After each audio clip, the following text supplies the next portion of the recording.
ಕಣ್ಣಿಗೆ ಕಾಣುವ ದೇವರು ಎಂದ್ರೆ ಅಮ್ಮನು ತಾನೆ. ಇದು ಪುನೀತ್ ರಾಜ್ಕುಮಾರ್ ಅಭಿನಯದ ಯಾರಿವನು ಸಿನಿಮಾದ ಹಾಡು. ಇದೀಗ ಈ ಹಾಡು ಮತ್ತೆ ನೆನಪಿಗೆ ಬರ್ತಿದೆ. ಯಾಕಂದ್ರೆ ಈ ಸಿನಿಮಾದಲ್ಲಿ ಅಪ್ಪು ಈ ಹಾಡನ್ನು ಮುದ್ದಾಗಿ ಹಾಡ್ತಿದ್ರೆ ಅತ್ತ ದೇವರೇ ಬಂದ್ರು ಅನ್ನೋ ತರ ಸರೋಜಾದೇವಿ ಅವರು ಕಾಣಿಸ್ತಾ ಇದ್ರು. ಭೂಮಿಗೆ ಬಂದಳು. 1938 ಜನವರಿ 7ರಂದು ಒಂದು ಸುಂದರ ಹೆಣ್ಣು ಮಗುವಿನ ಜನನವಾಯಿತು. ಕರ್ನಾಟಕದಲ್ಲಿ ಜನಿಸಿದ ಈ ಹೆಣ್ಣು ಮಗು ಮುಂದೊಂದು ದಿನ ದೊಡ್ಡ ತಾರೆಯಾಗಿ ಮಿನುಗಿತು. ಕಲಾ ಸೇವೆಗಾಗಿಯೇ ತನ್ನ ಜೀವನ ಮುಡಿಪಾಗಿಡ್ತು. ತಮ್ಮ 17ನೇ ವರ್ಷದಲ್ಲಿ ಮಹಾಕವಿ ಕಾಳಿದಾಸ ಸಿನಿಮಾ ಮೂಲಕ ಸಿನಿಮಾ ರಂಗಕ್ಕೆ ಕಾಲಿಟ್ಟ ಈ ಕಲಾ ಸರಸ್ವತಿ 200ಕ್ಕೂ ಹೆಚ್ಚು ಸಿನಿಮಾಗಳಲ್ಲಿ ಮಿಂಚಿದ್ರು. ತಮ್ಮ ಅಭಿನಯದ ಮೂಲಕ ಎಲ್ಲರ ಮನಸ್ಸಲ್ಲಿ ಸ್ಥಾನ ಗಿಟ್ಟಿಸಿಕೊಂಡ್ರು.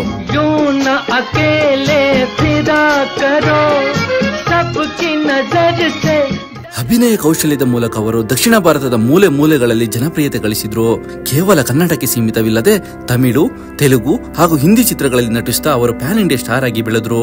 ನಟ doctor Rajkumar, NTR, MGR, Shivaji Ganesan ಮುಂತಾದ ಅಗ್ರಗಣ್ಯ ಕಲಾವಿದರ ಜೊತೆಗೆ ನಾಯಕಿಯಾಗಿ ತೆರೆ ಹಂಚಿಕೊಂಡಿದ್ದಾರೆ.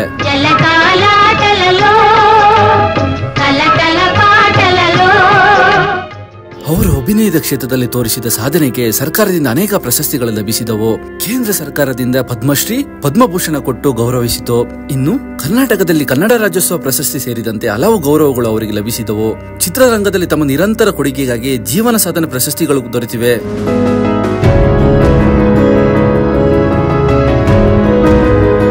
ವೃತ್ತಿ ಜೀವನದ ಜೊತೆಗೆ ವೈಯಕ್ತಿಕ ಬದುಕನ್ನು ಸಮತೋಲನವಾಗಿ ಸಾಗಿಸಿದ ಸರೋಜಾದೇವಿ ಅವರ ತಮ್ಮ ಪತಿಯ ನಿಧನದ ನಂತರ ಸಾಮಾಜಿಕ ಕಾರ್ಯಗಳತ್ತ ತೊಡಗಿಕೊಂಡರು. ಅವರ ಜೀವನ ಶೈಲಿಯು ಸರಳತೆ ಮತ್ತು ಶಿಸ್ತಿಗೆ ಮಾದರಿಯಾಗಿತ್ತು.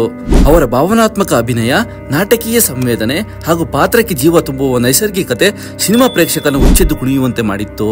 ಅಭಿಮಾನಿಗಳ ಮನಸ್ಸಲ್ಲಿ ಹಲ್ಚಲ್ ಎಬ್ಬಿಸಿ ಹುಚ್ಚೆದ್ದು ಕುಣಿಯುವಂತೆ ಮಾಡಿದ ಆ ನಟನೆಗೆ ಅಭಿನಯ ಸರಸ್ವತಿ ಎಂಬ ಬಿರುದನ್ನು ನೀಡಲಾಯಿತು. ಈ ಬಿರುದು ಕೇವಲ ಗ್ಲಾಮರ್ಗೆ ಮಾತ್ರವಲ್ಲ, ಅವರಲ್ಲಿ ನಿಜವಾಗಿಯೂ ಆ ಕಲಾ ದೇವತೆ ಮನೆ ಮಾಡಿಕೊಂಡಿದ್ದರು. ಈ ಕಾರಣಕ್ಕಾಗಿಯೇ ಅವರು ಅಂತ ಮಹಾನಟರ ಎದುರು ಸರಿಸಮವಾಗಿ ಅಭಿನಯಿಸಿ ಸೈ ಎನಿಸಿಕೊಳ್ಳಲು ಸಾಧ್ಯವಾಯಿತು.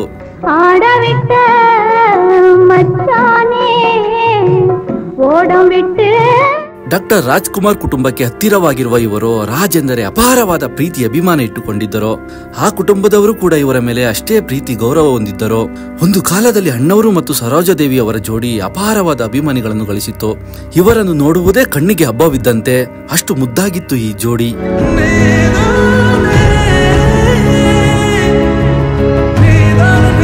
ಕಲಾವಿದರಿಗೆ ಸಾವಿರಬಹುದು, ಆದರೆ ಅವರ ನೆನಪು ಸಾಧನೆಗೆ ಎಂದೂ ಸಾವಿಲ್ಲ. ಅವರು ಚಿರಂಜೀವಿ. ಇತಿಹಾಸ ಪುಟಗಳಲ್ಲಿ ಸರೋಜಾದೇವಿಯವರ ಹೆಸರು ಚಿನ್ನದ ಲೇಪನದಲ್ಲಿ ಬರೆದಷ್ಟೇ ಸುಂದರವಾಗಿದೆ.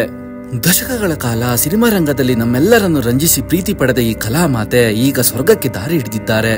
ಬಿ ಸರೋಜಾದೇವಿ ಅವರ ನಿಧನವು ಕನ್ನಡಕ್ಕೆ ಮಾತ್ರವಲ್ಲ, ಭಾರತ ಚಲನಚಿತ್ರರಂಗಕ್ಕೂ ಶೋಕವನ್ನುಂಟು ಮಾಡಿದೆ.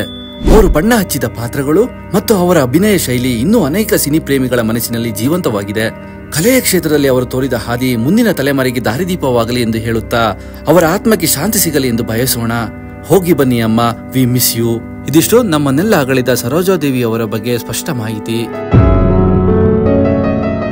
ಇನ್ನಷ್ಟು ಸುದ್ದಿಗಾಗಿ ನೋಡ್ತೀರಿ ಇನ್ಸೈಡ್ ರಶ್.